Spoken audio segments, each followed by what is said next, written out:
Yeah, so I was partially shitposting. I was just saying Okay. that the level of reciprocity that Russia has given us, they've done things that we have at least claimed are not reciprocal. I don't know whether or not these things are reciprocal. So, for instance, when I was working in the military, I worked in a secured communications place that helped run like drone programs and communications integration and all that kind of stuff. And we had like Russian and Chinese IP addresses constantly trying to break our firewall. Yeah. And of course, like those governments deny. They basically say like, "Oh yeah, these are just private citizens." But we know that if they get the information, it's ultimately going to be given to the government. Now, Americans use that in order to pearl clutch and say, "Oh look, the Chinese and the Russians are trying to steal our national secrets and they're trying to interfere in our elections." I'm pretty sure America, even if we're not like rigging ballots, we do try to have some political sway in international elections. And then we also try to, I'm assuming, we spy on and steal other nations' secrets all the time. Jay Chow, What's up? I don't know that I have anything constructive to say. I don't want to upset you anymore that I already have. I don't think he's upset.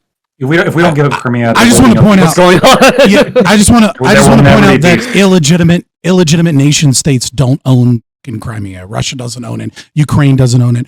People own private property. Nation states just have stolen land.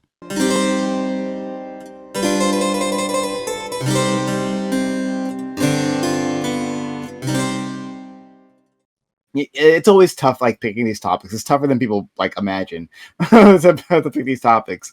Because like to know what like will engage you guys. But I think you guys did a really great job on that first topic. So thank you all, seriously. And hopefully, I'm so ready to talk the fuck out of this next topic. Can we please move on to Russia and what it deserves? Okay, I love it. All right, I'm hyped. Okay, so I'm scared now. Over the weekend, Putin suffered an unprecedented challenge to his power. A rogue mercenary group drove tanks through several Russian towns, fought against Russian forces, and threatened to take Moscow. They stopped on their own accord. Supposedly, this was done as protest to the Ukraine war. This has exposed the weakness of the Russian state. Should the West exacerbate this issue? What are the ethics of destabilizing a currently well-functioning state? Should adversaries take every opportunity given, or can they go a step too far? So I at first I didn't know what to do with this news story when I saw that. It was a big one. I know people want to talk about it, and actually know what we're going to take. But I think this is a fun one where like just because you have an adversary, a geopolitical adversary, right? Like, what are the limits that you should be taking to advance yourself, right? Like, is it better to just like maintain that status quo? But if you think this adversary is dangerous, why not take the opportunity? Why not like strengthen like the military forces, like dump more like guns and weapons and say, hey, someone, why don't you try this again? It worked once, right? Try it again.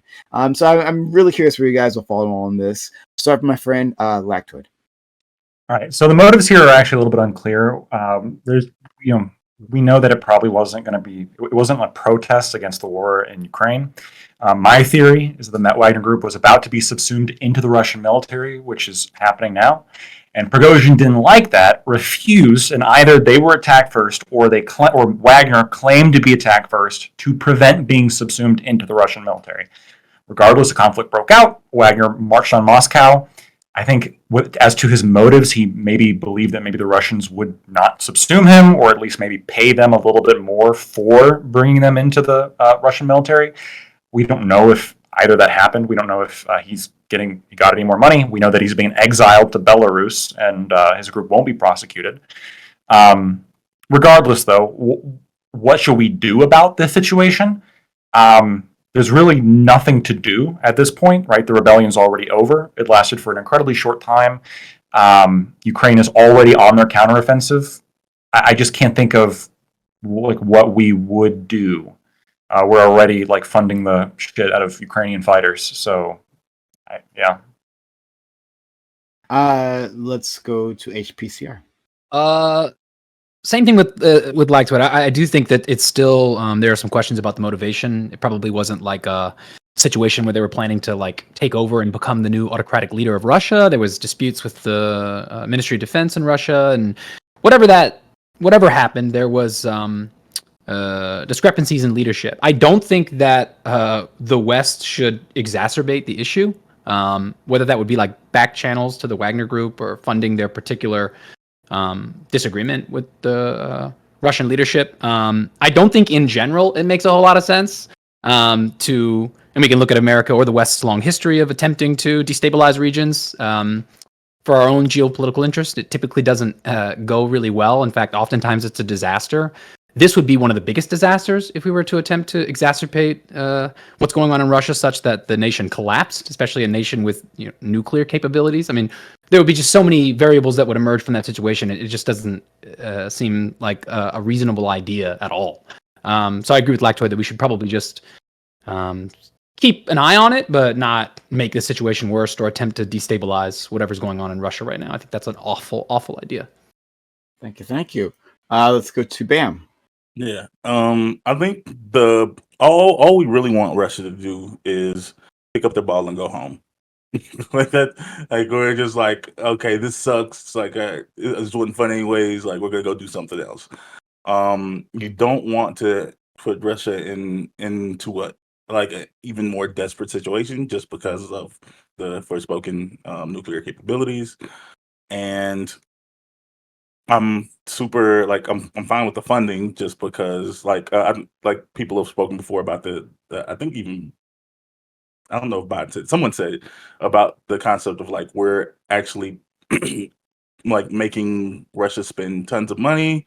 We're dismantling their military force without having to use American bodies, and I think that's a win-win for the United States and a win-win for Ukraine. Let's go to B. Oh, by the way, Corey's in the waiting room. Oh, thank you. Oh, B? me? Yeah. Oh, okay. I am I am a registered Republican. I've never voted Republican. I am deeply progressive until or unless you threaten American sovereignty and then bombs away, my dears. At that point in time, I have significant issues with it. The U.S., being overtly powered, does have a great responsibility to answer things proportionally. I appreciated the fact that we sat back and watched to see what was going to develop in Russia.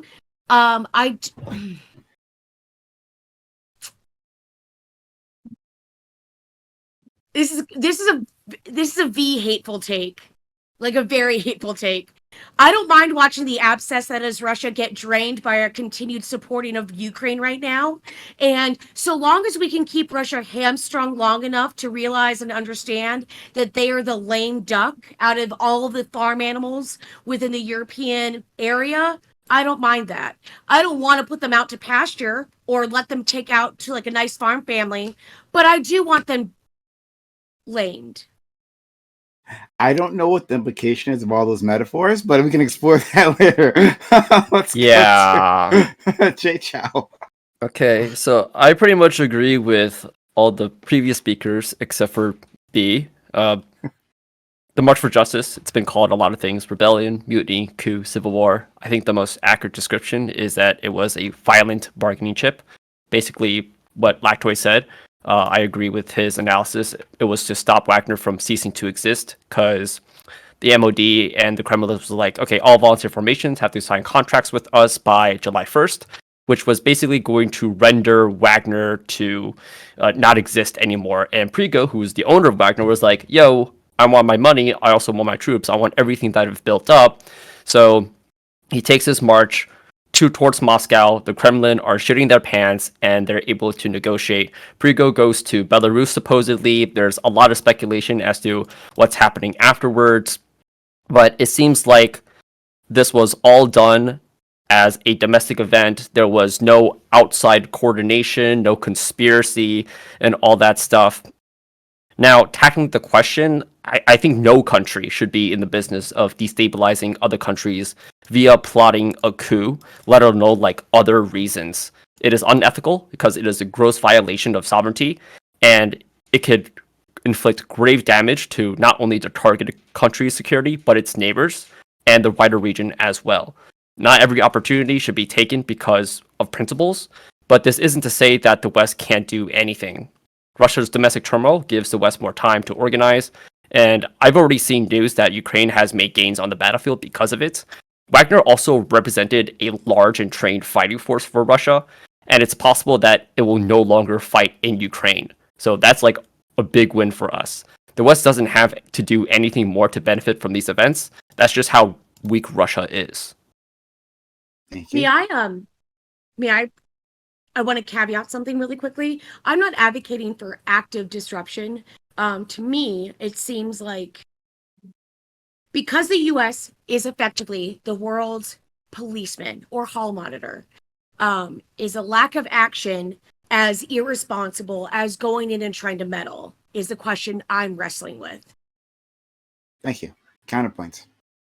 No, I think we should absolutely capitalize on it. I think that I would get somebody who speaks Russian and have them call Prigozhin and be like, "Hey, that was really cool. Do you want a few $1 million? You could do it again. We'll give you, we'll just slip you a few million in order to go ahead and take it all the way." Because the truth is that one of these men is probably dead in the next 90 days. Either Prigozhin or Putin are dead in the next 90 days.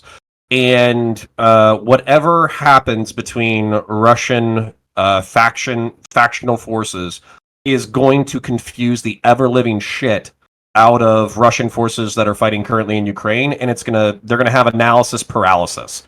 Do we withdraw? Do we ally ourselves with the Wagner group? Do we ally ourselves with the MOD? Does it even matter?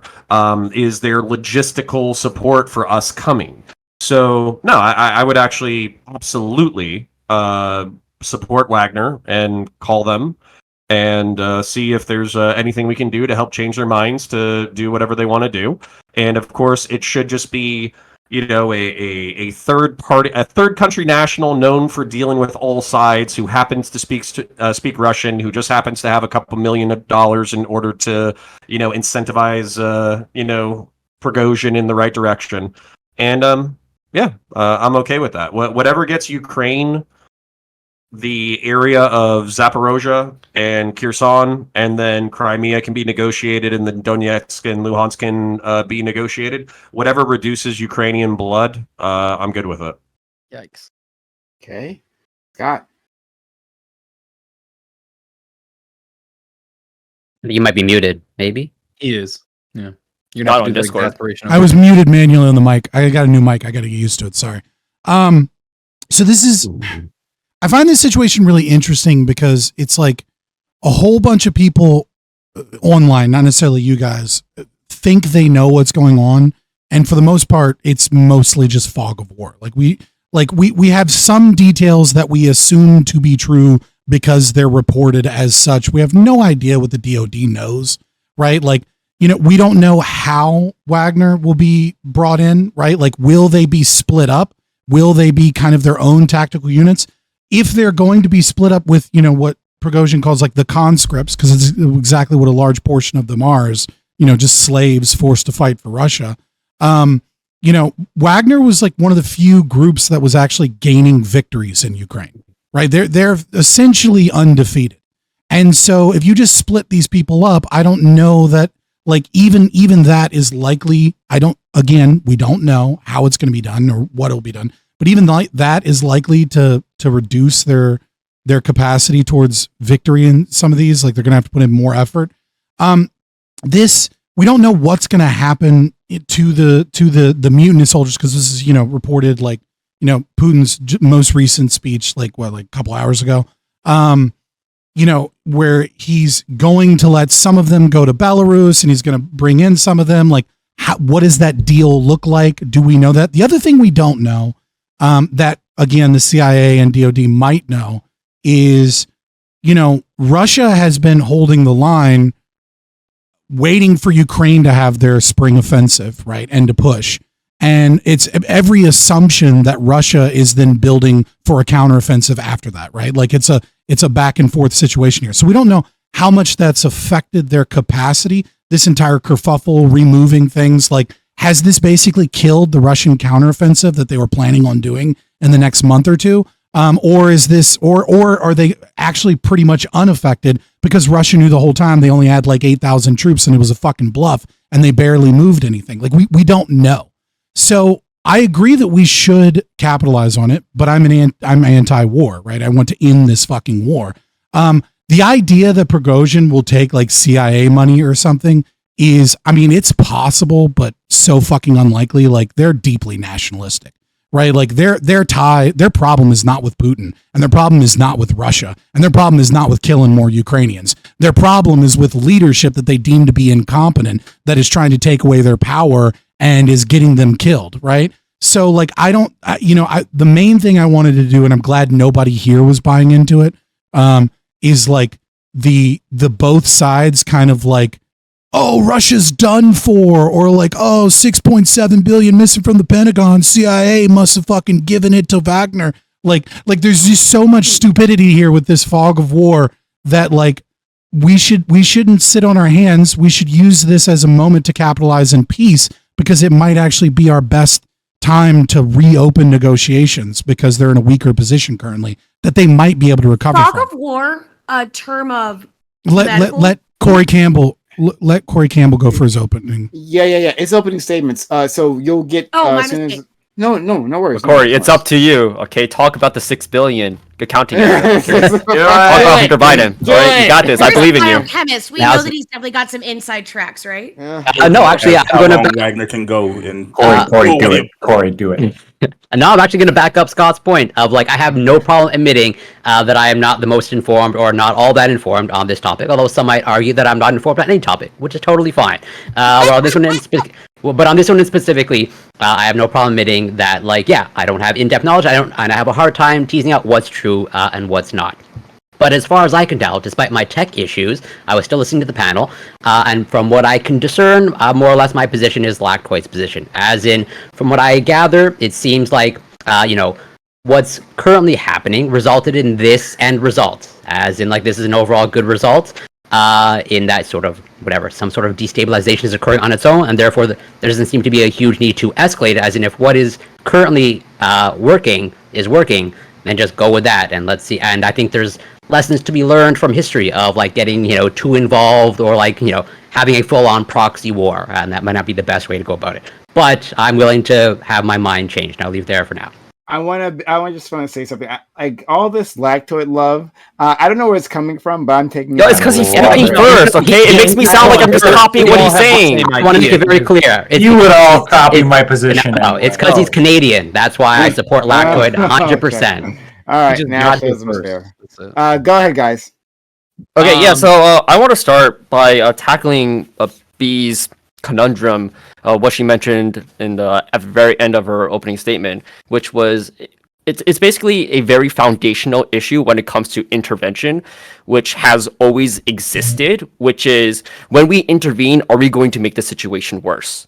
And in most cases, it does happen. By principle, intervention should never just be done by principle, just because for the sake of it. There should always be a plan. We should always have an understanding of when we want to go out. We have to have certain goals. We have to organize certain resources, like intervening into a country, taking away its leadership, and reorganizing it into a stable country is a really expensive, a really time-consuming, and really fucking hard. The United States has done it plenty of times. It's had successes, but it's also had massive failures, recent massive failures, from Iraq to Afghanistan. And when it comes to Russia, well, what HPCR said is like the best point out there, which is Russia has nukes.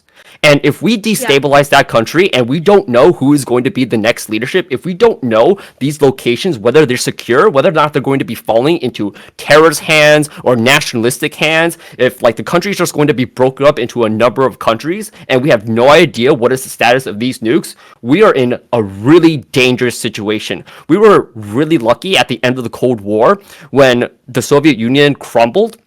It was just like a periphery republics that went away, and like there was still a large Russia that had most of the nukes. There were some deals with Ukraine having nukes, and that had to be transferred over, but that was a huge deal.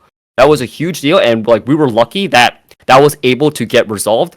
So like the idea of utilizing this to like incredibly destabilize Russia to the point where Putin is out and like we're maybe like entertaining the idea of putting Prigo in or like having somebody else which is basically just from Putin's camp to be put into leadership, or like just the Russia just crumbling apart, like that is, I don't want to play with that. Okay, that is a scary future. With you. I don't disagree with you. I think ideally, if it was utilized as a way with which to get boots on the ground and check on the status of those nukes, because I think unfortunately the thing. Oh my god, the thing that's that worse.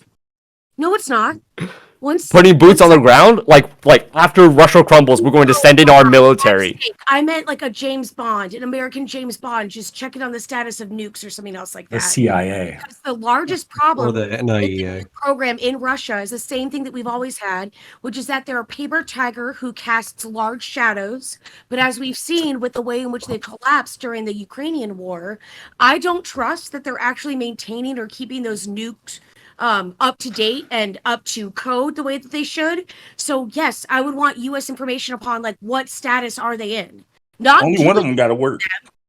You're right. You don't need a lot of nukes to work. Like you only need a few. But Like, that She's doesn't saying mean that doesn't it- want it to go off on, even in Russia. Yeah.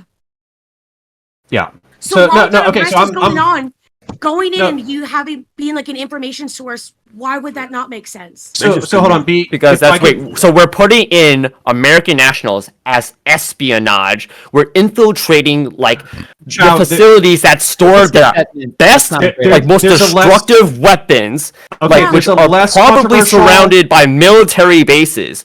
Like Okay, there's a less there's controversial- no James Bond There's a scenario in less which this goes controversial well. version of this. I got There's it. a less controversial vision. Okay, Lactoid, sorry.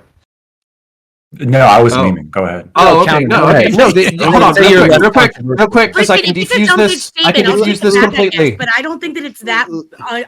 I can defuse this completely. Let's- Please let me defuse it. He's the bomb. Okay. Please. So we did this thing. We did this already in Iraq with the weapons of mass destruction during the 90s and the early thousands. We had inspectors who went out to Iraq in order to inspect the general sites for et cetera, et cetera. You could do it through the United Nations. You could do it. I think it's like the NIAEA something like that. It's IAEA. like.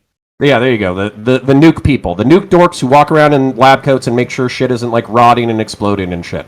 So I think it's perfectly okay in a collapsed Russia or a collapsing Russia to say, hey, listen, we're worried about nuclear proliferation. That's not good for you. It's not good for us. Can we have some United No, Nations we're not people sending come in out and- international organizations into a failed state in which there's I mean, violence and we like they're do that all likely the going to time. get killed. Like Okay, well, why are we assuming a fail? Like, hold on a minute. Oh, No, did so we skip a let's- step? Why are we What assuming a Jake failed was saying state? is if it, he's He's assuming saying if that the Prigozhin and Putin take each destabilization other will- out. Yes, yeah.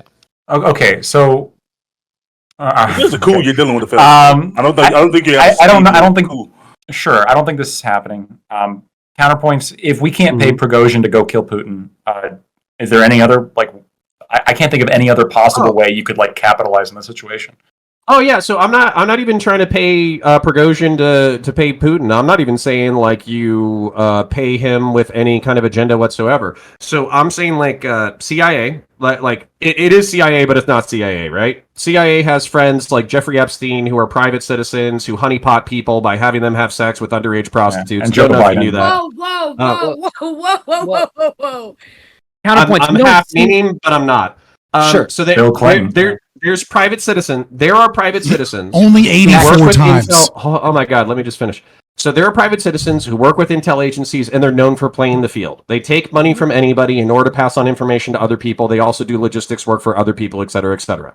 So you just find somebody who's nice to Prigozhin, who has like a history of being boys, but he plays both sides with information and all that kind of stuff. And you just have him send him a DM and you say, hey, Prigozhin, I really like what you did with that shitpost invasion of Moscow. I want to make sure you don't get assassinated in the next 90 days. Here's $10 million.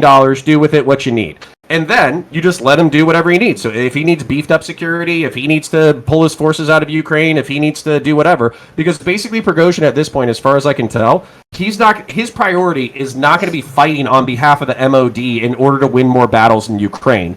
he's trying to keep his own neck from fitting inside a noose or a guillotine or getting shot in the back of the head. So he's going to need logistical support in order to stay alive. So he's probably also not going to launch a large offensive into Moscow, but the longer he stays alive, the longer Russians don't know what the fuck they're doing and who to follow. So as a result, if you keep Prigozhin alive, if you keep Putin alive, if they're both kind of like in the back channels trying to figure out how to kill each other and take away power, the Russian front line is going to be confused. And while the Russian front line is confused, you can capitalize on that with the Ukrainian offensive. So I'm not saying like advocate for anything in particular. It would just be like if PrimeCayes got like a $5,000 dono right now and it's like, Prime, I love what you're doing. Just keep doing it.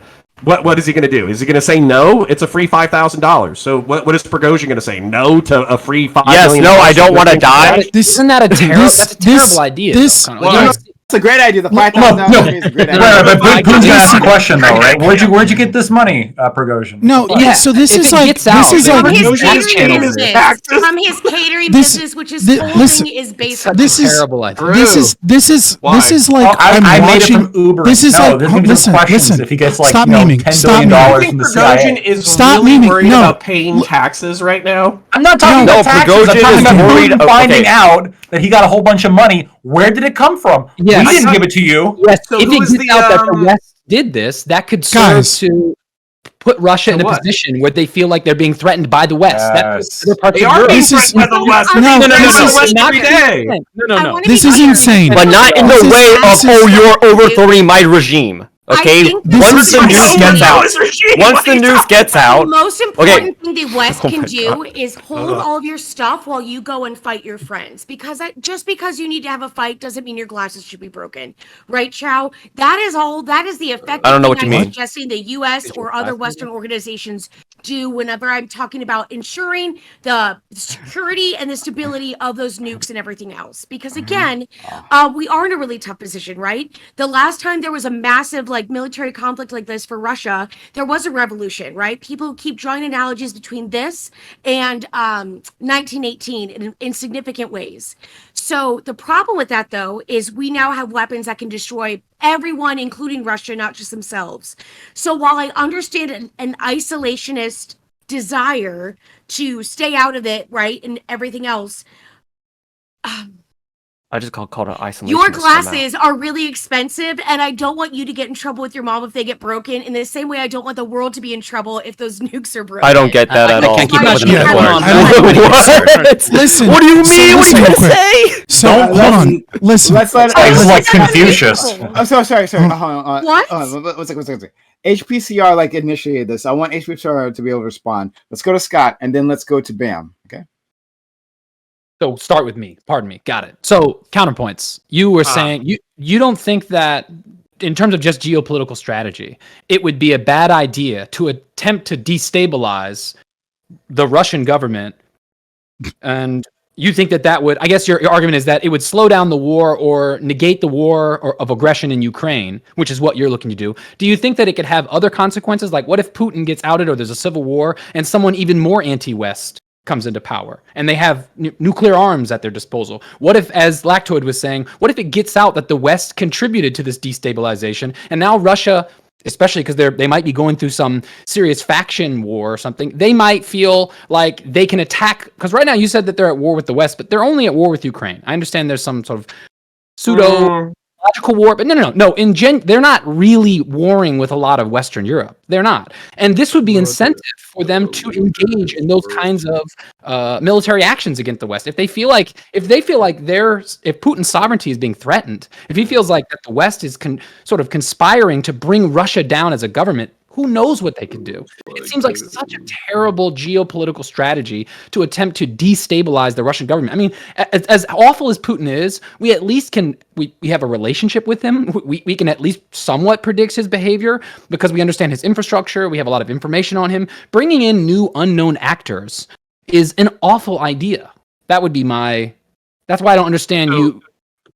Especially conspiring to overthrow. Like, that's just way out of left field. Who said anything about conspiring to overthrow? I was talking about a simple Twitch.tv donation into his account. Yeah, okay.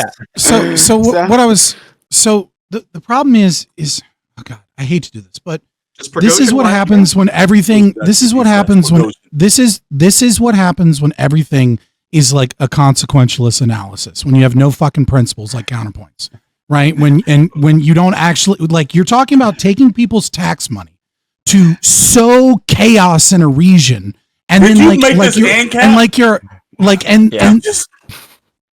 yeah, it's almost like I'm a fucking libertarian with libertarian principles. He talked about it's crazy. Yeah, you're going to. Yeah, no, you're like a writer for an anime that like where you're just like pretending like this is how all of the puzzle pieces will fit. You have no fucking idea what's going to happen when you destabilize a region. Like, and instead you want to steal from people to continue to sow a war and chaos, hoping that the outcome is weakening of a nuclear state. Like, that's so batshit fucking evil and insane. When instead what we should be doing is recognizing that there are factions, that there are potential coups. It's ever so slightly possible that it was like, some ruse or something, but probably not, right? And we should be capitalizing on their weakness as a means to trying to get peace accords. Like, people are fucking dying, and instead we're talking about like shifting over hidden fucking tax money that might blow up in our fucking face and cause all sorts of other problems with a fucking, and we're even admitting that it might lead to a fucking failed state with nuclear weapons. Like, that's funny? That's not fucking funny, man. That's end of the world shit. Okay, so I'm a pretty large fucking history nerd. So I'm going to address, there was like 5 points here. So what if the leader is worse? I think you're overestimating the predictability of Putin. I don't think that we actually expected, like, dude, people were saying in the West that we didn't expect him to you're making predictions. I'm not. Well, even if it's oh my god, y'all talked for like count. fucking 10 minutes. Sure. Let me address your points with more than 5 seconds out of my mouth. So, what if the leader is worse? I would say that this motherfucker is like 60 or 70 years old anyways. I don't know about y'all, but I'm pretty sure stress is like bad for your health, and I think he's a little stressed out right now. This dude's going to be dead in the next 5 or fucking 10 years anyways, so we might as well figure out somebody who's going to fucking replace him anyways. And by the way, I never said kill Putin. I haven't said that. I've said give him something to contend You're not addressing anything I said so far. Yeah, that's because I'm addressing what HPCR said 2 minutes ago. So you want to wait your turn? Go ahead. Okay. All right. So what if the leader is worse? So I don't think that it's really going to change a whole lot between now and 5 years from now when Putin gets taken out. I was describing this to a friend earlier today. Russia being a state is actually kind of funny. It's not so much as a state as it is like, 3 mobsters in a fucking trench coat. So, one mobster taking over isn't that much more different. What if they view this as a direct provocation? We've already been directly provoking them for the past 5 to 10 years. I don't know if you've seen like the news or whatever, but we've literally been giving Ukrainians Western weapons and training, and we've been escalating all the Western weapons that we've been giving them over the course of time. And each time that Russia says, hey, you're fucking up, we're going to nuke you if you keep supporting Ukraine, we say, fuck you, F word, we're going to give them F-16s now. So basically, I think that to say that this isn't a provocation from the West is obnoxious. Feels like Putin is being conspired against. Guess what? We're conspiring against Putin. He says it in his national addresses. He says that he's at war with the West. He already identifies with the dynamic that you are saying will occur once we do this thing. Now to address Scott. Scott says, you have no principles. No, I do have principles. I've said them before, I'll say them again. I support American commercial hegemony. I think there's a $65 trillion American commercial empire that we are trying to implement in Ukraine. And the one thing that we do agree on is the fact that Russia is not really in our orbit and has no desire to be in our orbit. So I think that we should lean on both sides. We should do a Twitch live stream chat. If Prigozhin streams, we should just give him like a $5 million dono and just let him figure out how he wants to spend it so he can keep himself alive for the next 90 days to confuse Russians and take advantage of them with the Ukrainian offensive. We should also lean on the Ukrainians, and we should say, once you get Zaporozhye and Kherson back, you're done.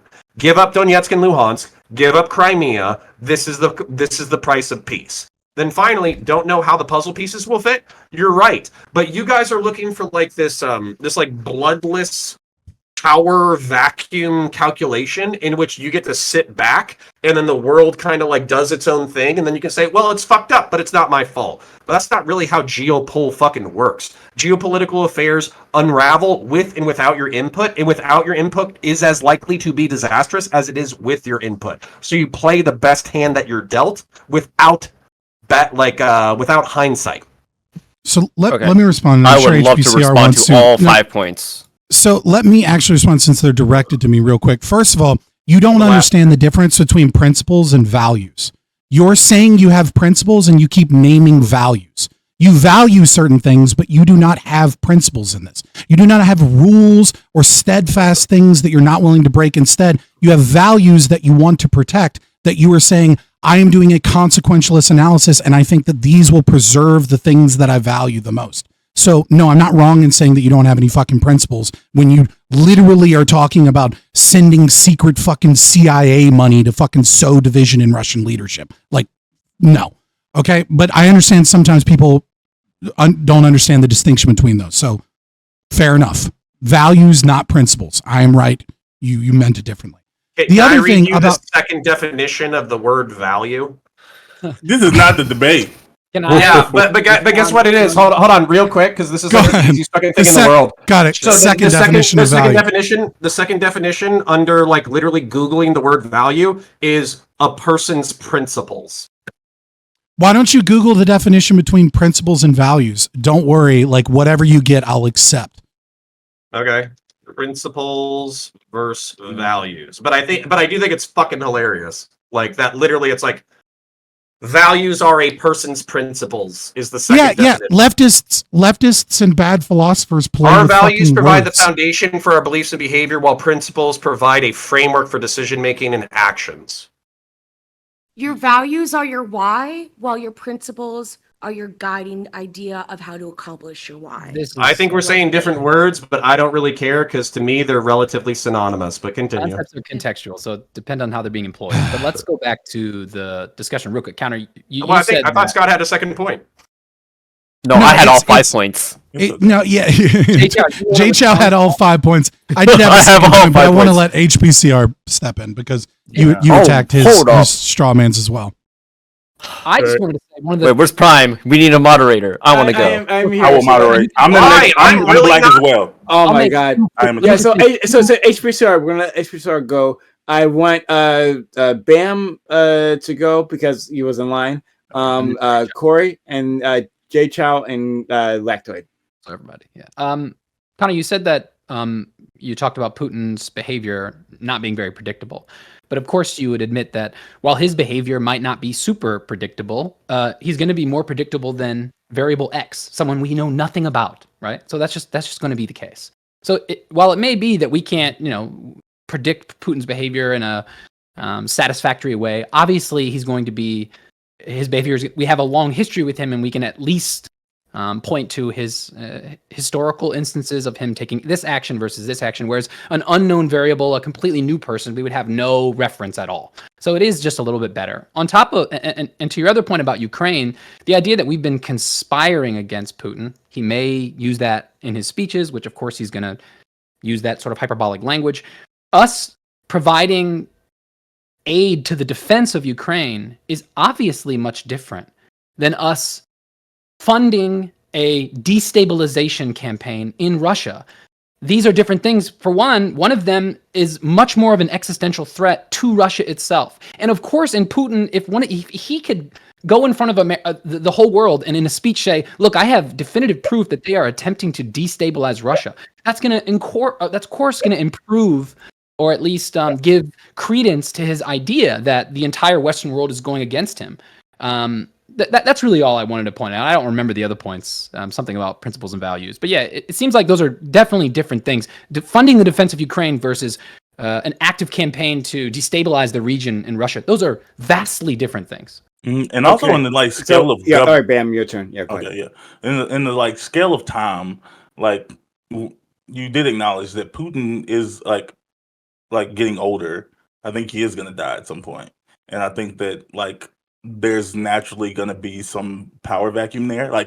just doesn't seem like there's a clear next man up philosophy. Now that could change in the next coming years, but Putin doesn't seem like the type to want to like share question have anyone question his like universal authority on the matter. So I feel like it's kind. I think Americans can wait him out. Now it doesn't mean that what's going to be there is going to be better. What's going to replace him is going to be better. But I think that like there is going to be like some level of destabilization like naturally occurring post Putin in, like I said, I think in 20, 30 years. If this were a poker game and we are sitting around and we have a strategy that we're doing with the funding of the Ukrainian war efforts, then this is an ace and we don't know what to do with it and we don't need to use it now. It's just been dealt us because you don't have to act on it, right? Again, when I say act on it, seriously, I am talking about like boots on the ground or actually sending in people.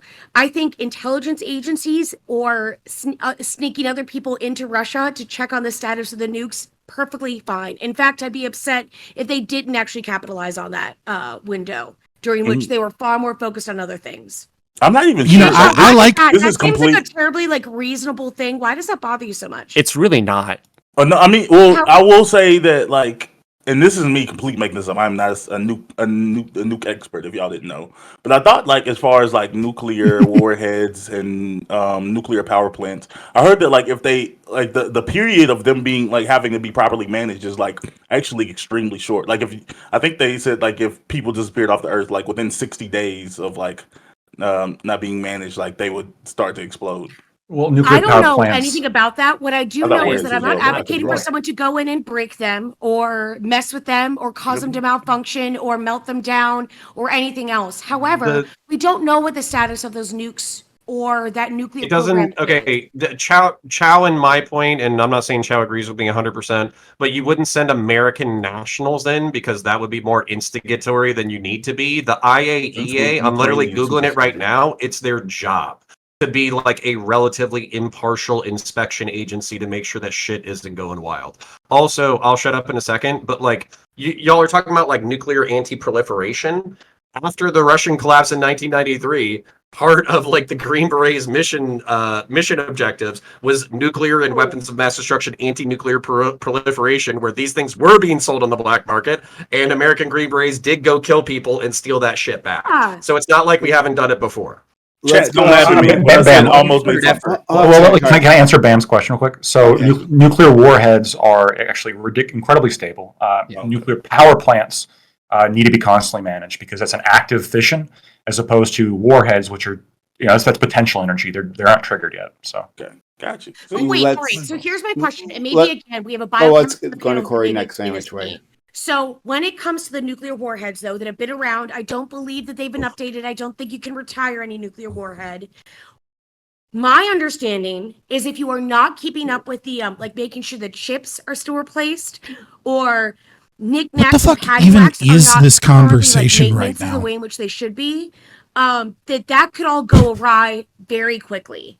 And that's what the IAEA is for. It's like, yeah, but no, it's not like you don't change oil in the nuclear warhead every month. It's going to blow up or something. They're incredibly stable, typically. Mind you, it's still there's some concern, of course, to make sure that they're properly cared for. But they're not. It's not like some. If this is a really stupid idea or opinion, like I didn't realize that people would be so opposed to the idea of having like again. Not even like American nuclear babysitters coming in, sneaking in across the border or not. I didn't realize that would be like such a okay. All right, I can. Yeah, if the IAEA just went in without Russia's permission, that would be a violation of their sovereignty. The Russians would then be within their right to just kill off those people, and plus we wouldn't be sending in international organizations into a country that has like is in the midst of a coup, a rebellion, any sort of mutiny, any sort of civil war, any sort of failed state situation. We just wouldn't do that because that'd be risking the lives of the IAEA. We do that all the time. This is like 10 steps. This is like 10. We said American soldiers were there. Everyone shut up for a second, please. Corey's been waiting very patiently, so I want to get Corey in. And Lactoid also, right? So then Lactoid and then Scott, all right? It's also because he's. Yeah, I just have a quick comment and a question for Connor. Well, yeah, my comment. I don't know if Prigozhin streams, but if they do, it's probably on Rumble and Kick and not on Twitch. But my question for you. Check us out on Rumble, baby. A Canadian company, absolutely. But yeah, my question of curiosity. Like, I understand you're not committed to this specific intervention. You're probably open to others, but do you think that they would respond to any sort of like monetary intervention, given the fact, from what I understand, they're like already wealthier. Like they're already, I could be wrong, but I believe they're already like a billionaire. So do you think like giving them more money would be any sort of like, would that be effective? Do you think, given what you've outlined? Listen, there are people. This actually kind of addresses like who would step into the place of Putin as well. There are people who have access to signals intelligence and human intelligence 10,000 times more than me, and who are briefed on these things on a daily basis. So there are, and to pretend like, I literally just Googled it, it's like, who's going to replace Putin? And they're like, the top 12 replacements of Putin. And they have their like biographies right there. So to think that like, if Politico has that up, I almost guarantee you the CIA has that as well, and probably in infinitely more aggressive detail. So to pretend that like we're going to have like an unknown variable step into power is not there. And by the way, again, for the 5th time, I have not advocated for assassinating Putin. The only thing that I'm trying to do is keep Prigozhin alive for 90 days. And you're asking whether or not they would be amenable to like the West helping them out monetarily, considering they already have a shitload of money.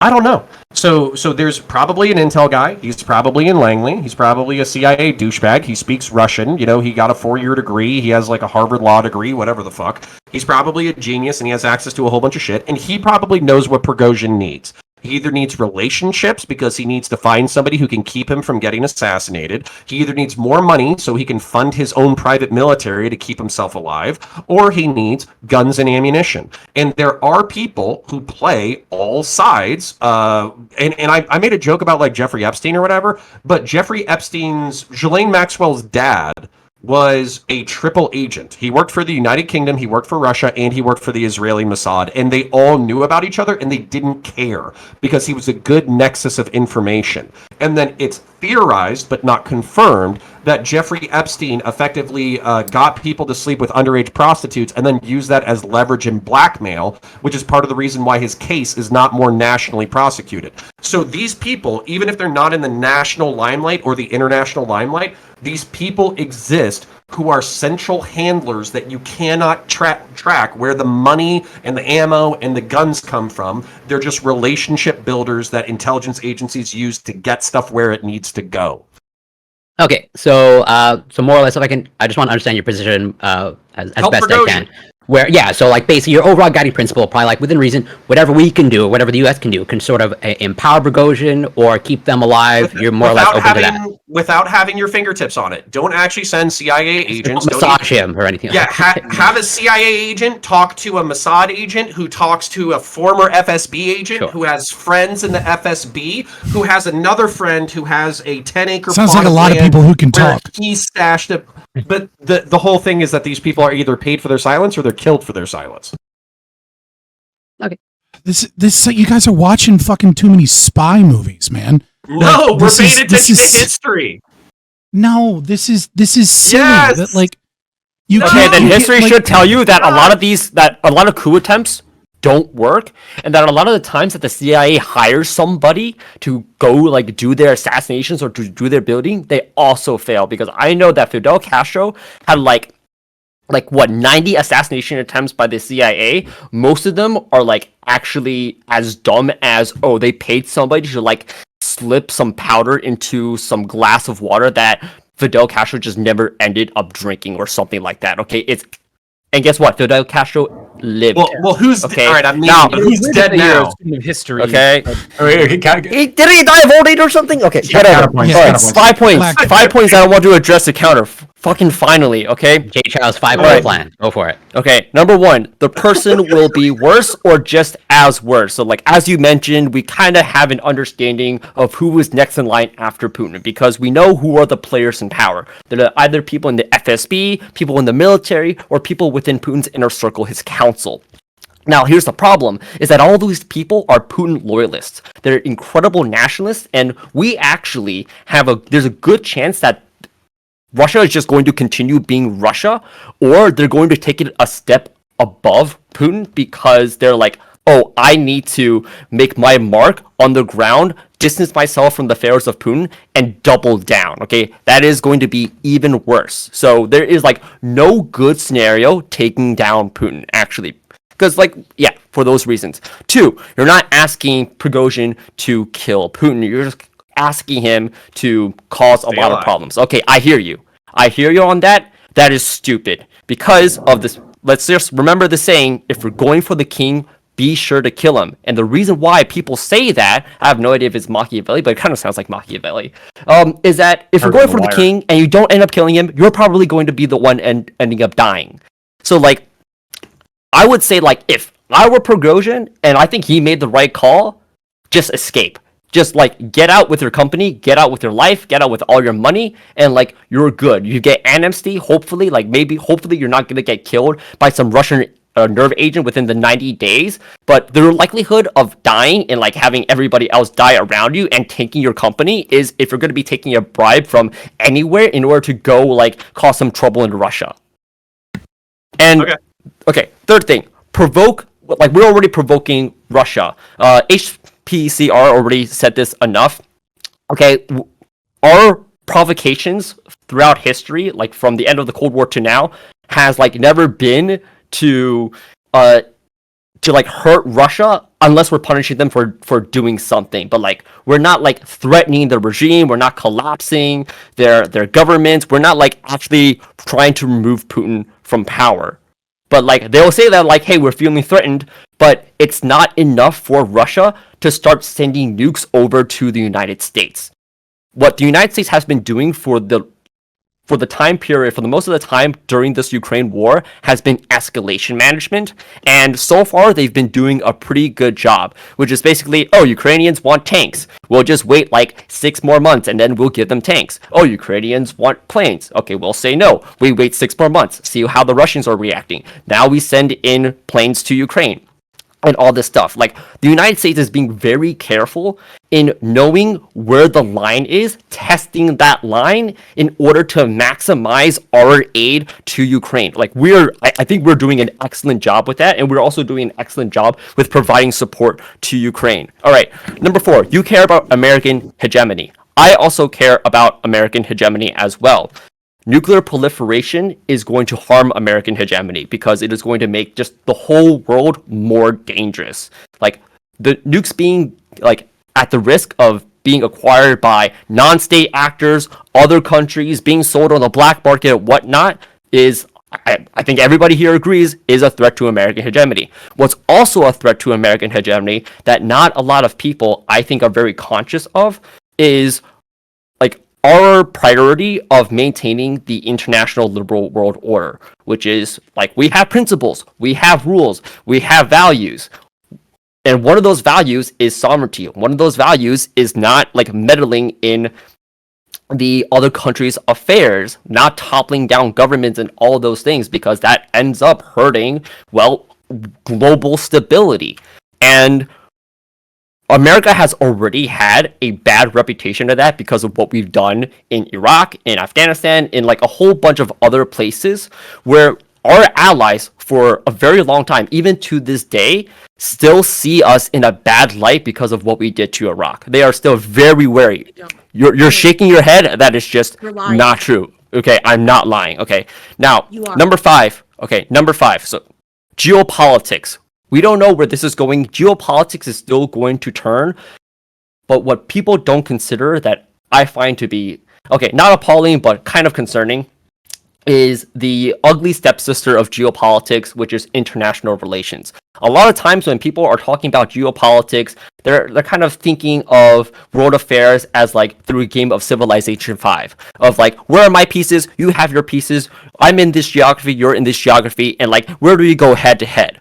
But international relations comes into the picture by stating that there are rules, there are certain expectations, there are certain things that neither of us want to get into, such as mutually assured destruction, such as nuclear proliferation, such as, hey, we don't want to spy on you, you don't want to spy on us. We don't want to conspire coups on you, you don't want to conspire coups on us. And throughout history, international relations has developed to the point where before it was everything was game. Okay, all is fair in love is war.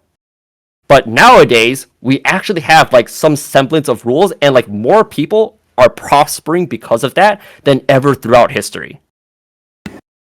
Okay. I want Lactoid to go because he's been waiting so freaking patiently. Please, Lactoid. Thank you. My points. I'm cool with coups sometimes. So counterpoints, I'm not going to disagree with you on the principle there. But what I am going to say is that in this particular circumstance, this is just, I would posit like a bad strategy.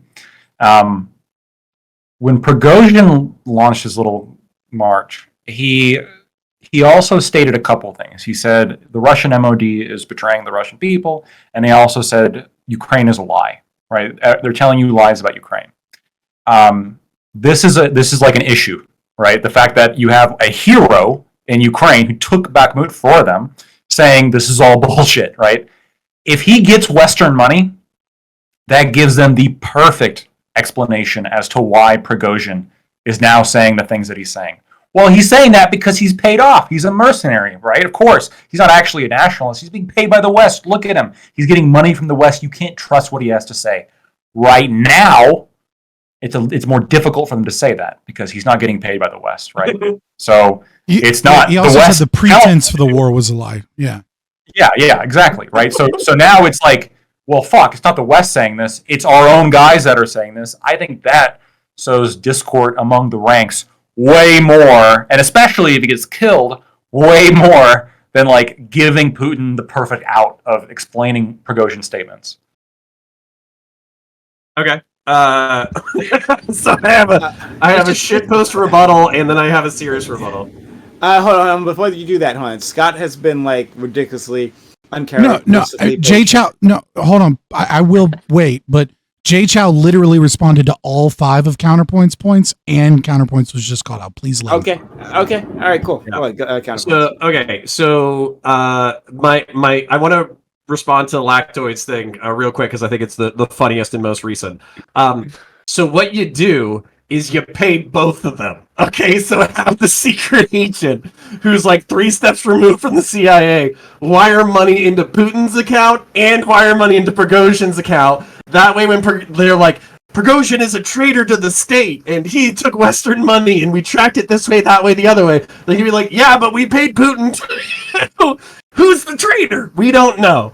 Okay, so that would be the kind of like, that's the kind of like CIA level shit post that I think is worth $10 million. Like, I think that would be easily worth it. If you don't get caught, you keep Prigozhin alive for 90 days. If you do get caught, you sow even more division, and these fucking assholes take each other out. They're not taking the money. They're taking the money. You tell me. All right. Anyways, I think it can be done. And I don't think either you guys haven't heard me or you're trying not to hear me.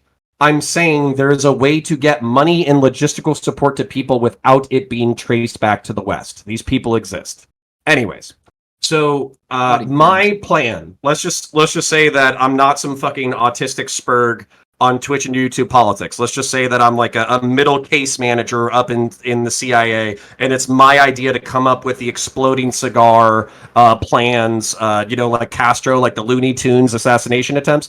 Let's say it's my Looney Tunes time, okay? This is my Looney Tunes scenario. So you do whatever is logistically required in order to keep Prigozhin alive for the next, as long as you can, but ideally the next 90 days to 120 days, just the next 3 to 4 months.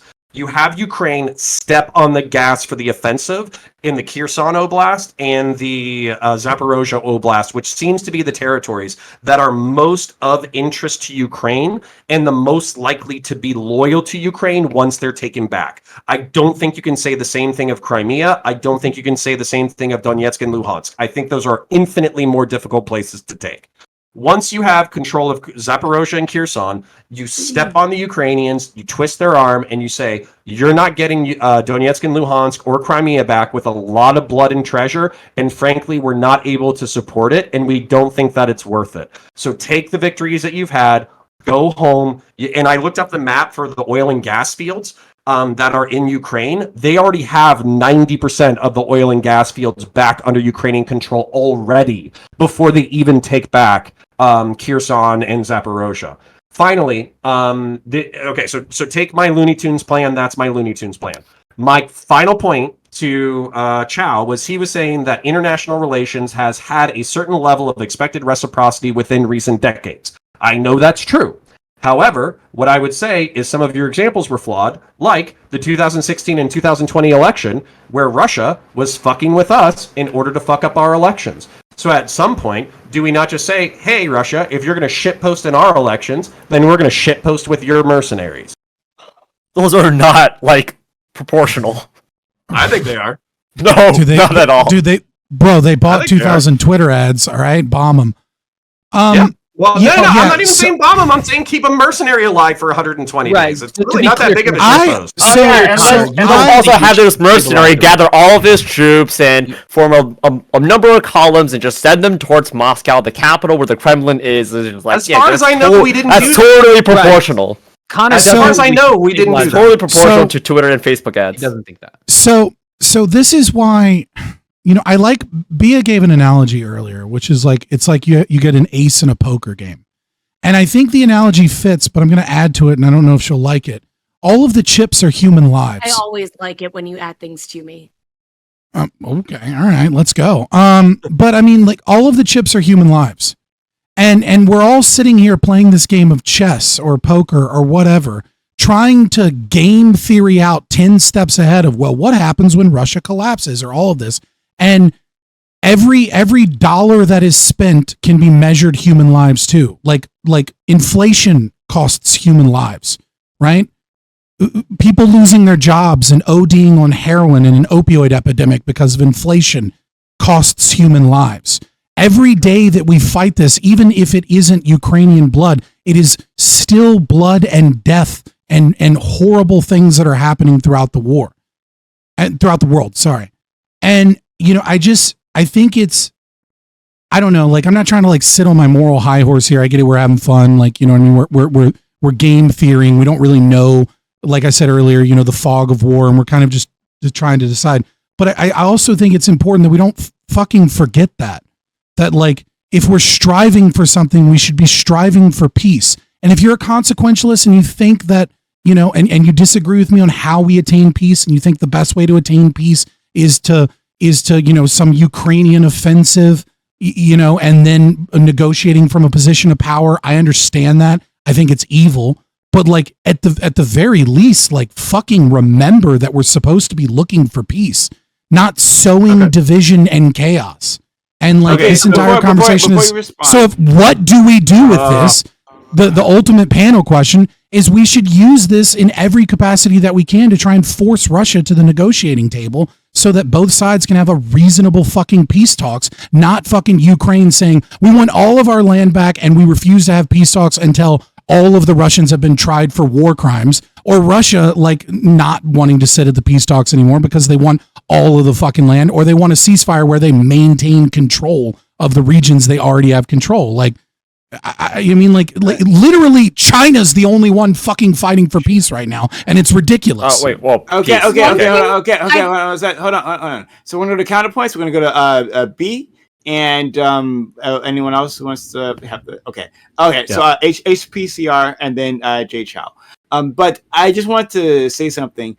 Scott, like, I think it's really awesome that you brought that up. Your first point about human lives. That's what I was thinking when I wrote this question, right? Like, I was thinking, like, what does, like, when I talk about the ethics of it all, like, what does that look like for the people on the ground, the Russian people, when we destabilize a state that obviously we disagree if it's autocratic and the whatnot, right? But people are living their lives and, to a mostly like first world standard, and to intervene in that for our geopolitical gains, like, I think there are some interesting questions there and terrible questions, and but at the center of it all are human lives. So thank you for bringing up that up, Scott. So I want to move on. We'll go to counterpoints. B, okay. And then HPCR, and then J Chow. Yeah. So a couple of things. First one being that peace without justice is tyranny. So China is peaceful. It's also an authoritarian dystopian nightmare. So peace at any cost is not something that's worth negotiating. Then to answer your second question, we are game theory, and I am shitposting a little bit. I'll admit that. But I think you should read the Bhagavad Gita, which is like the Hindu religious text, and there's basically a gentleman. I've read the Bhagavad Gita. Story. I've actually done it on stream. Okay, well, I fuck up the story, but basically, if you remember or you can correct me on it, there's a story of the young prince. He's going to war with his uncles or whatever. He's considering just fleeing the entire scene and not participating in war at all because he wants to avoid the bloodshed, et cetera, et cetera. And basically, the god, whatever god, comes down and says, hey, listen, blood is going to be spilled, and you running away from the situation is your own form of interfering in the situation. So for me, there's no such thing as like being bloodless, especially when it comes to geopolitics. Now to address specifically, like you're like, we should be aiming for peace. The reason why I'm aiming for peace that prioritizes Ukrainian blood over Russian blood is because I think the Ukrainians are morally in the right, that they are defending their nation and their national interest. I think they have committed atrocities in Donetsk and Luhansk, and I think Crimea is so geopolitically vital to Russia that they will never give it up without a fight. So what I want to do, my game plan that I've highlighted a couple of times now, is use Prigozhin as a shitpost for the next 4 to 6 months, keep them alive, keep the Russians off balance, keep them destabilized, put the gas on the Ukrainian offensive in Zaporozhye and Kherson, which I think are the two oblasts. They're the two counties or states that I think the Ukrainians have a high chance of taking back and it being politically stable borders going forward. And then after that, reverse course and put pressure on the Ukrainians to sue for peace, conceding 3 major territories that they do not want to concede. Ukraine will not be happy, Russians will not be happy, but it is a potentially stable and lasting peace that I am aiming for that does have some level of justice. I think it's very telling the ease with which we have all said that Ukraine needs to just accept giving up Crimea. I don't think the U.S. I have not said that. I've said that. Or any other country of origin would ever be comfortable giving up 1 iota or 1 hectare of land in any way, shape, or form.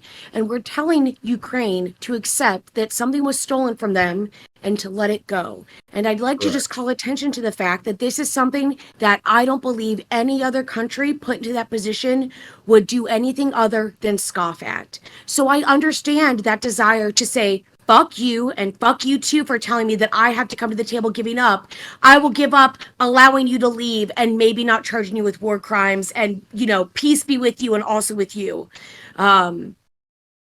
Just to call attention to that. I just think we're doing it very flippantly and it's a little weird. Chow? What's up? I don't know that I have anything constructive to say. I don't want to upset you anymore that I already have. I don't think he's upset. If we don't give up Crimea, I just want to point out What's going on? Yeah, I just want to point out that illegitimate nation states don't own fucking Crimea. Russia doesn't own it. Ukraine doesn't own it. People own private property. Nation states just have stolen land. Sure. B, I love your point that you had made. I've been making that exact same point, like literally the exact same point that you've made previously. So thanks for making that one. Let's go to HBCR and then I have a few clarifying questions for Connor. Okay. One of them is, it sounded like when Connor was using the word destabilized, what you were using it to denote was just something like preventing the Russian military leadership from making clear decisions such that Ukraine could respond with an offensive and take the upper hand in the war against Ukraine.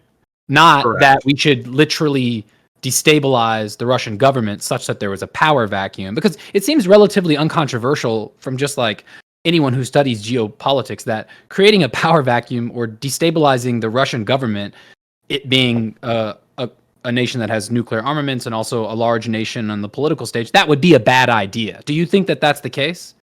Yeah, like I think Putin. It would be a terrible idea to try to set a campaign to try to make the government. I wouldn't want to oust or kill Putin. That would not be the goal of what I would want to do.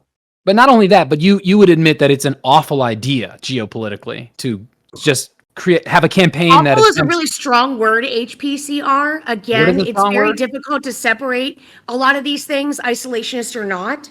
So while you're What word's talking about strong? something, saying it's an awful idea, what are you trying to push them into the corner of? I'm saying it's an awful idea geopolitically because it endangers everyone on the international stage. I think it's actually an awful idea, like a terrible idea to try to create a civil war in Russia such that I don't even think that we need to try. I think that civil war is already going to be happening as it has been for a long time. And I don't see unfortunately, reason to think we're that no there's longer in a one time. idea has been for- We're no wait, longer in a what? time to I just don't think allow that's fate. true at all. We're no longer in a time to just allow countries to figure out their own issues at their own cost, especially whenever they have the weapons with which to cause everyone great harm. So unfortunately, as much as it may annoy people, it is absolutely essential for the US to moderate or curtail those fights or those civil By wars if need be, destabilizing a especially if nation they're- such that there's a power vacuum. Where did and you then hear me argue the for problem with this is, if, let's say you're correct. destabilization? Well, let's say you're correct, and America has an obligation due to their power and the presence on the political stage to monitor these situations and make sure that whatever's happening is for the best of our position and the world's position. Let's say you're right. It would still be a bad idea to destabilize Russia, remove Putin, because now you have emerging all of these unknown factors and potential issues that could cause problems to Russia's neighbors. I mean, you might even say that it would be immoral to try to create a situation where the Russian government you're breaking collapses up. on itself. What? Oh, You, Was you I broke breaking up. up? I didn't hear the Sure. last thing you said. Yeah. you might say that it was immoral to try to create a situation where you have the Russian government collapse on itself. And now you have this chaos where we can't do a good job of making it's really just about risk assessment, right? Like, it's more risky to have the country collapse on itself than it is to keep Putin in power. That seems like a normal thing to say. Again, I think that allowing a power vacuum and allowing Russia to sort itself out politically and whatnot is fine, so long as we prevent them from having any radical group that chooses to try and put itself into power from having the means with which to activate any nuclear subs. But it's or easier if we Why don't, already just have we, someone why don't we just power. arm the moderate rebels? It'll work out this time, I swear. Yeah, it just Jesus seems Christ. Honestly, I don't know why people don't give me control of the drones still, because I'm clearly a balanced person. I rescued a special needs dog. I knit things for homeless people. Like, I should be the one to control the nuclear football. Or True. That is what the whatever the socialist Russians always have. says. I should be the one in control. Okay, but to Connor, you agree that- yes. Okay, I don't Republicans think are the goal, socialists. I don't think the goal Obviously. should be. I don't think the goal should be Russian destabilization causing an internal collapse that ultimately leads to a Russian civil war where a bunch of mobsters kill the shit out of each other and then just the most vicious one wins. As a matter of fact, I think probably the game plan should literally just be to politically delay a coherent vision of the Russian state for the next 6 months so Ukraine can take back those territories that they're likely to take back. And then at that point, give the Russians concessions that they will find meaningful.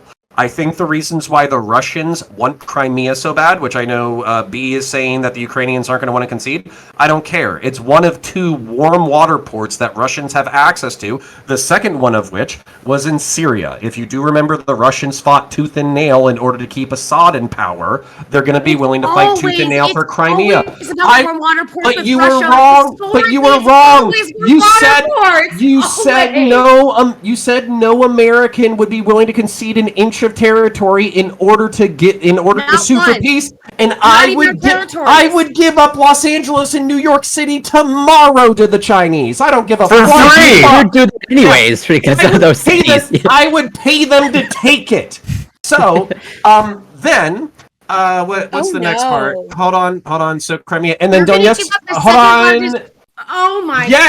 Yes, I want those culturally degenerate communist fucks to sink into the ocean. Yes, you're right. Bears. All right, and I don't care how many almonds and avocados I have to give up. Finally, Truly a right winger. you were asking about so you were saying like, how do we get the Russians or I was saying meaningful Russian concessions. The other ones are Donetsk and Luhansk. I think those places, despite the rigged elections, are overwhelmingly ethnically Russian. I think they sympathize with Russia. I think the militias that are a part of their territory were willing to fight the mainstream Ukrainian army. And as a result, I think those people would probably be better off in Russia. So I don't think Ukraine should take back those territories. I don't think they should fight a counterinsurgency. I think they should concede that. It's cringe as fuck. Jay Chow was Also known on as that base. list. So Well, Jay Chow, please.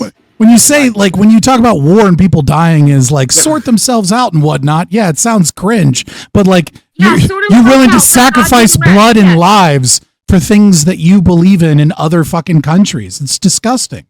Yeah, just not American ones.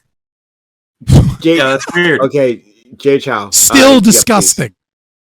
Yeah, it Okay, doesn't- so I'm doesn't going to sound be great. responding to Connor's point, which he made a while ago. And I have no idea if you were memeing or not, if this was a shitpost. So tell me if it is, and like I won't deal with it. So do you think international relations is more of a culture of dignity or a culture of honor? Hopefully dignity. Yeah, I think so too. So then, like, now this gets to the point when you mentioned, okay, well, Russia interfered in our elections, Mhm. right?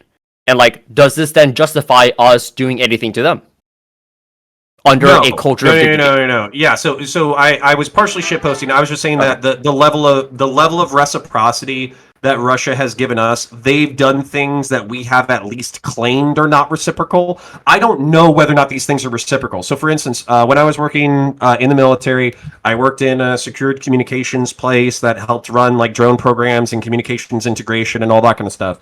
And we had like Russian and Chinese IP addresses constantly trying to break our firewall.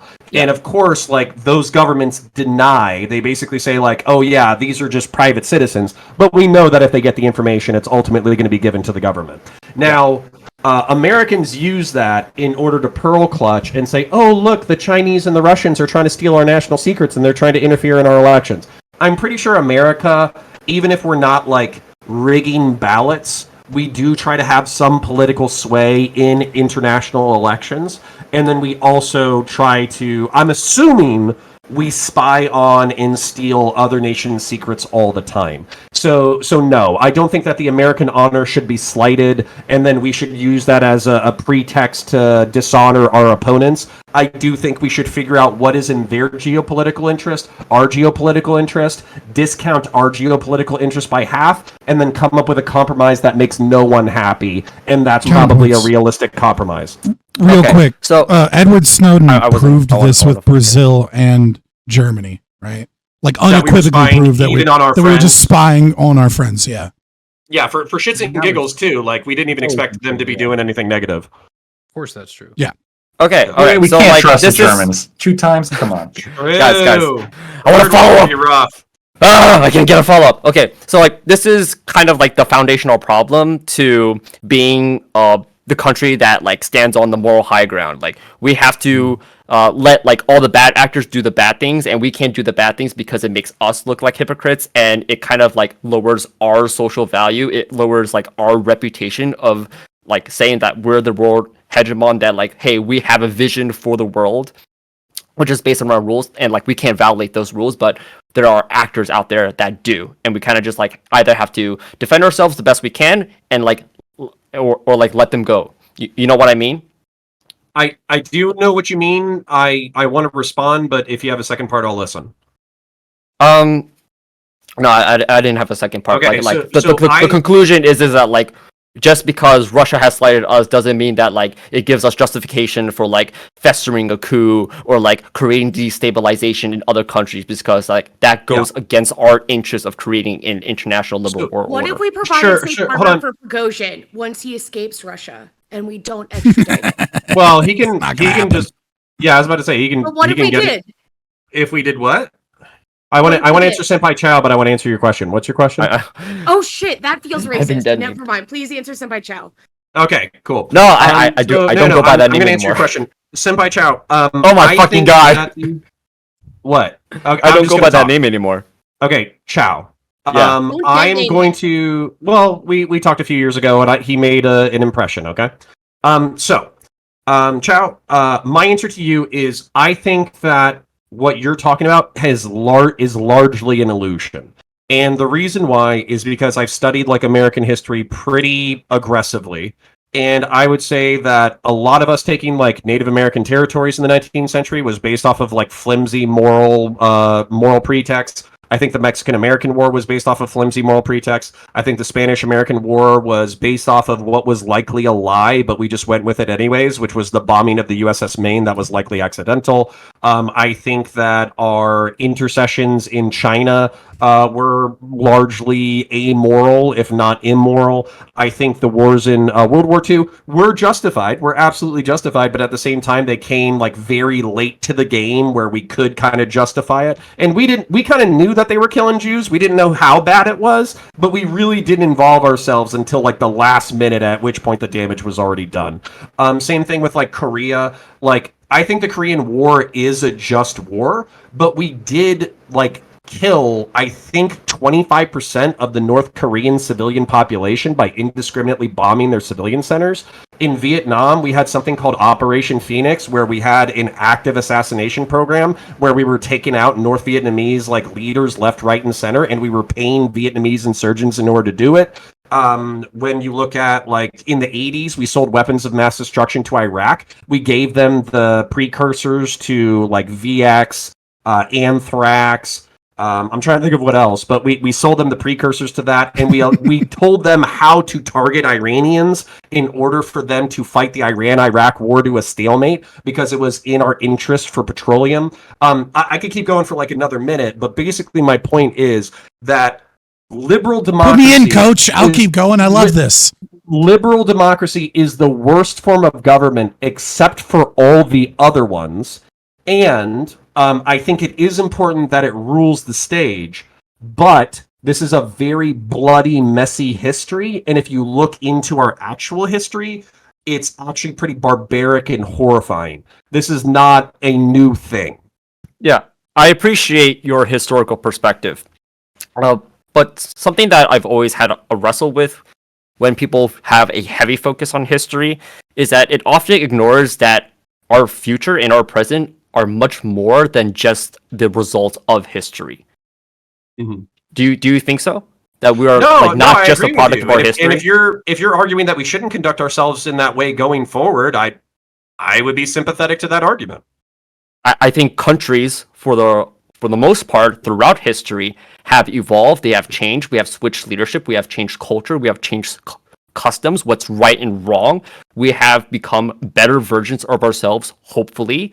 And I think you are right in that there is no 100% perfect model of how things should be done. Everybody is going to have a different right or wrong. However, we can reach a point where we are mostly right than wrong. And so far, that has been symbolized by liberal democracy. And onto the world, that is the international liberal world order, in which the United States, in the post-Cold War and post-World War II, wanted to create. We wanted to become better versions of ourselves, and we wanted to apply that to the rest of the world. Now, we have a number of countries, such as Russia and China, and a number of other countries who do not agree to that because they view it as a danger to themselves, and rightfully so.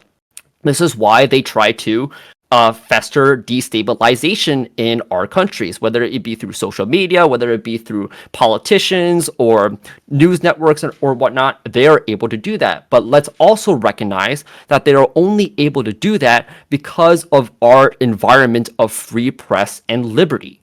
It is because of that strength as well that we have been able to rebuke those efforts. Yeah, so I think our moral evolution has occurred both because of like a shift in consciousness when it comes to like the way that we perceive human life, and also because of the technologies that have enabled us to have that shift in consciousness. So what I agree with you on is that just because we did fucked up shit in the past doesn't mean we have to continue doing messed up stuff. And we should always be striving to realize our ideals, even if we look at the past and we realize that they were a little bit more hollow or brittle than our propaganda or self-image allow. So basically, like, if we were selling VX gas in the 80s, and now we no longer sell weapons of mass destruction, but we do torture people a little bit, and then 20 years from now we don't torture people because we have like a technological and moral evolution, I'm going to view that as an ever improving system that we should strive for. Yeah, so I then, agree like, with when both of you applied guys. to So, our yeah, actions. anarchy is order, government is civil war. Fuck democracy, it's evil. But I'm not really sure what this means about like what we should do to capitalize on the Wagner Yeah. coup. Like if you guys Oh want yeah, to debate okay. about So the political thing is philosophy not to and the capitalize liberal in the world way order, that a lot of fuck people here both are of talking it. about. Like, Connor, you've seen all the coup attempts and how awful those went. Well, it's I don't know. It's a little bit related because I mean, counterpoints. When you were going through all like the Right. bad things America did, even though some of it was in the pursuit of a greater good, as I think you would right, say, because right? government is civil war. Right. What? Right. I mean, I think you've described it before as counterpoints as globo homo. That is Yep. like the goal of the American system. Some of those- What was I guess I'm a little bit concerned. A little bit. Those are all things that Russia points to, like whataboutism. Whenever they're trying to justify anything bad that they do, what's the point of like rehashing American history and all the bad things that people have done? I think it's for what Senpai Chow said, which Jesus is basically fucking like Christ. looking at your sins. He prefers wholeheartedly. Oni-chan. Okay, so looking at your sins full in the face, so you know what horrors you've been willing to commit in the name of the greater good in the past, and also to reduce those horrors over time. Okay. Let's be careful with the greater good stuff, because not all of it is for even the geopolitical greater good. Some of it's just purely economic. Some of the stuff. Well, But No. then we can disagree on some of that. economics is better, Nicaragua, is we the can greater do good. Guatemala, Iran. these are so all I- most- Yeah, but killing commies, if you're a capitalist, then killing commies is for the greater good. No, when Well, Iran so tried it to depends, nationalize their yeah. own oil, that was a economic interest solely. It wasn't some. Okay, do It's you think that it's like, not the greater nat- good, it's the lesser evil, and it's still evil, and you shouldn't do it. Yeah, I Okay, don't think. do you think capitalists are sympathetic to countries that nationalize their oil against the corporations that were already using that resource? Yeah, typically not. Right. Yeah. I agree. So- Capitalists hate The Canada. motivation there is economic. I don't know about greater good necessarily. There's certain examples. Other examples, of course, there were. I think World War II, maybe even like you could argue the Korean War or whatever, but like, yeah, not the coup attempt in Iran or Guatemala. Like those were purely economic. I mean, the one in When you say the Guatemala coup was- attempt in Iran, you're going to have to be more specific. Yeah, in No, HBCR which one? The 1952 coup. Talking about the Shah. Eisenhower administration. What? Yeah. So against Mossadegh, I know, but HBCR, I want you to understand that like I think I used to do this thing that I'm avoiding now, where I would find out about like the material interests of conflicts. Like for instance, like during the Crusades, it seems like a healthy chunk of the Crusade motivation was actually opening up like trade routes, like through the Ottomans into like Asia and stuff, and that's part of the reason why some of the heavy sponsors of the Crusades were like Italian merchant states. But I think that like people can be cross motivated, and even in the same ideological party, and be cross-motivated, where 30% of it is religious, 30% of it is material, 30% of it is self-interest, 10% of it is like ego and narcissism and all that kind of shit, and then everybody is going to have like different percentages of what's motivating them. So I would just be careful not to rawly appeal to naked material interest. That's So still I- what you were saying too, because you said the greater good. I guess we don't have to go ahead. Yeah. So I was going somewhere a little bit. Percentage. I was talking about the greater good, right? I was going somewhere a little In bit. because Austrian economics, you just call that psychic profit. There you go. I want to say I want to just kind of go along this line of reasoning because I mean there's a couple moving parts, right? The first moving part is in the context of a Cold War or even any kind of geopolitical conflict, economic gain can be a moral situation, right? Depriving the Soviet Union of power and empowering a pro-democracy or pro-liberty focused government or a more liberty-focused government in of itself can be a moral thing, even on face value if it's just economic, first of all. Second of all, nationalization of resources is theft, right? If you're taking over oil platforms that somebody else built with their hands and they own, that is theft. Really, you can make a moral argument for interfering in Iran when they did the things that they did. And a number of other quote unquote purely economic conflicts, such as in Cuba. But the last point is the way I view countries and geopolitics is that countries are not moral agents, right? People tend to personify countries as like a person, but all a country is just honestly, if we think about it, just lines in the sand that we've drawn, and each little area of the little lines is like ruled by a different system of governance. And the question is, like honor culture, dignity culture, when we're considering these ideas, do these apply to people or do they apply to kind of constructs that people have created to live under?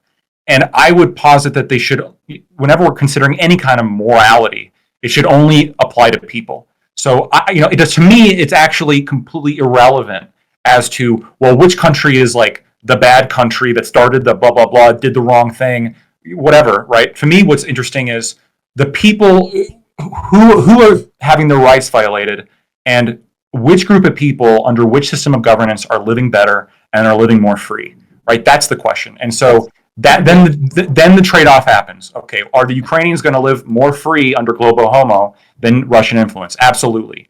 Are the Ukrainians going to be more free if they're alive and not blown up by rockets? Absolutely. So, and these two things are somewhat in conflict. Where we draw the line is going to be very difficult. But the one thing that we do know is that the Russians will not give up Crimea. They will not give up Crimea, and it will take nuclear war to pry Crimea from them. And the calculation, these kind of senses of justice. Well, they're the aggressors. No. The people there that would be nuked are not the aggressors, right? They're living under a bad system of governance. The calculation just does not work when it comes to pulling Crimea out of the hands of Russia. The one thing we know is that dead people don't have rights. They're dead. Right. There's no way to fix that. Well, you could kill everyone, but You know who does have rights? No one has California and New York, despite the fact that they want to throw them off into the sea. Except to own guns, fucking communist states. Yeah, that's cringe as fuck to try and Cali's the discount best them. state. Come Woo, on, guns our bad, two let's of our go. largest economies, you are just out of pocket. You know who else doesn't allow guns? Russia. cringe. Yeah, guns are cringe. Wagner doesn't. Ukrainians allow guns. Ukrainians allow their citizens to have tanks. You're just speaking from generational trauma, Lactoid. What? From Sweden? I don't know. Your mom's a Swede.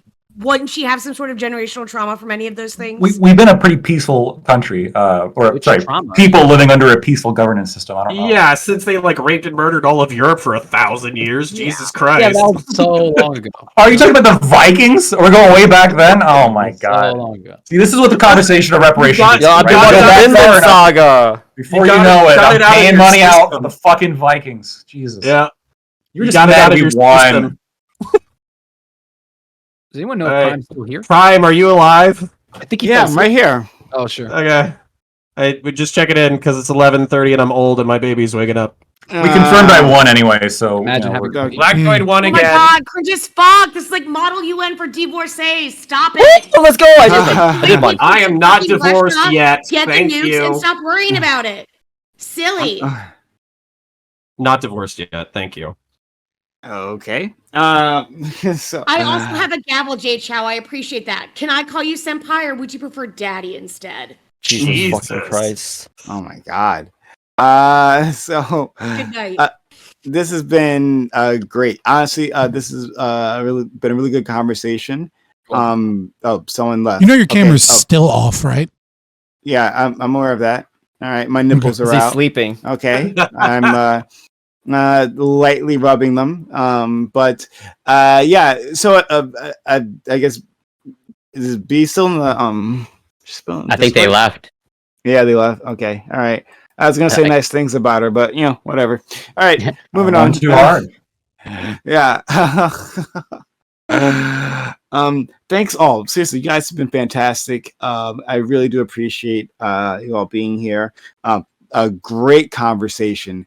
Very nuanced actually too, and wide ranging. I loved everything about this.